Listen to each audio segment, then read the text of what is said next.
मुझे गर्व की अनुभूति हो रही है कि हमारे जैसलमेर की परंपराओं, जैसलमेर की विरासत को आज भी आप समेटे बैठे हैं।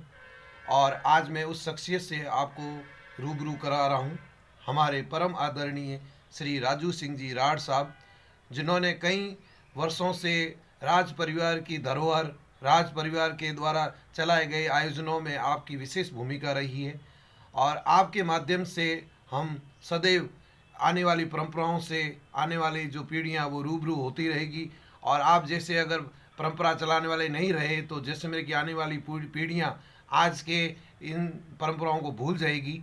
और आज जो विशेष दिन है, विजयदशमी का दिवस है, इस विजयदशमी के दिवस पर आपके द्वारा मुझे समस्त जानकारी दी गई कि इस विजयदशमी के दिन पाडे का जो घाव किया जाता था, और जो वर्तमान में यह स्थान हमारे कलाकार कॉलोनी में स्थित है, उसी बुर्ज पर पाडे का जो रस्म अदा की जाती थी।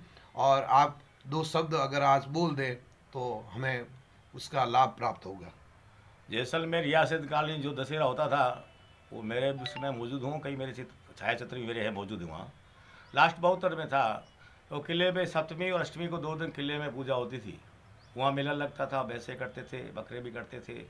जैसलमेर के कई कई गाँव के लोग वहाँ देखने के लिए आते थे। बड़ा ऐतिहासिक मेला था। और नवमी को किले से नवमी को दसवीं विजयदशमी के दिन किले से सवारी निकलती थी महाराज साहब की। उस समय मैं भी मौजूद था, रघुनाथ सिंह जी महाराज की। तो वो सवारी मैन किले से होती हुई बाजार जिंदानी चौकी होती हुई गांधी चौक और मैनपुरा में से होती हुई दशहरा बुर्ज पहुंचती थी। वहाँ तोहफों की सलामी होती थी, वहाँ चौबदार होते थे, चिरागे होती थी और राजगुरु उनका तिलक करते थे। वह पंच शब्द बोलते थे और वहाँ से ही भैंसा भगाया जाता था। वो भैंसा भाटिया समाज के शमशान से पहले ही भील लोग उसको कुलाड़ों से काट देते थे।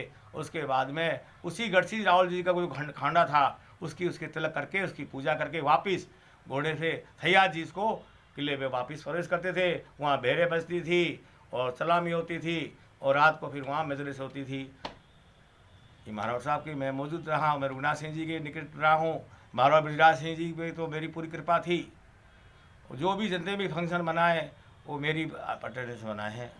मैं आज भी इस राज परिवार के लिए जी जान से तैयार हूँ।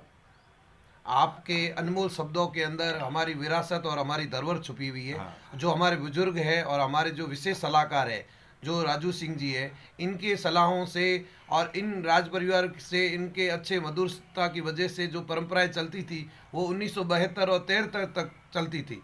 उसके बाद में ये परंपराएं बंद क्यों हो गई? अगर इसको प्रारंभ किया जाए तो इसमें अच्छा हो।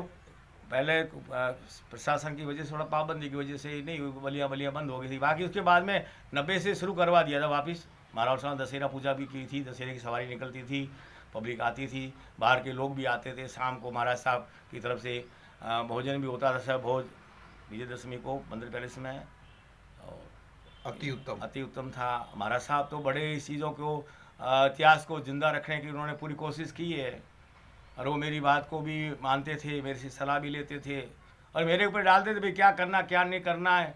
उसमें मेरी पूरी भागीदारी रही है और मेरे हज़ारों उनके पास मेरे छाया चित्र है। हर फंक्शन में मेरा ही उसमें रोल रहा है। मैं अभिमान नहीं करता हूँ, मैं उनके चरणों का ऋणी हूँ। मैं आपको आशीर्वाद देता हूँ। ब्राह्मण और ब्रह्म शक्ति का सदैव आप पर आशीर्वाद है, क्योंकि ये आशीर्वाद की वजह से आपको विशेष भूमिकाएं और आपको वैल्यूज़ दी जाती थी। और जो हमारे जैसे राजा के सलाहकार होते थे वैसे ही सरकार और उनके राज परिवार चलता था। तो आज भी मारावल साहब के साथ में राजू सिंह जी की सलाहें और साथ में यहाँ के परंपराओं को साथ में जीवंत रख के दरबार साहब हमारी पुरानी धरोहर को जीवंत रखे और उन परंपराओं को संचारित करे। तो मेरा मानना है कि ये हमारी परंपराएं दुर्लभ होती जा रही है, उनको हम वापस जीवंत रख सकते हैं। इसी का आज उद्देश्य था और विजयदशमी की पावन अवसर पर मुझे इनसे मिलकर बहुत प्रफुल्लित और खुशी अनुभूति हो रही है। और मैं कोटि कोटि आशीर्वाद देता हूँ, आपको धन्यवाद देता हूँ कि आपने जैसलमेर की इन परंपराओं से हमें रूबरू करवाया। बहुत बहुत धन्यवाद। आयुष्मान भव।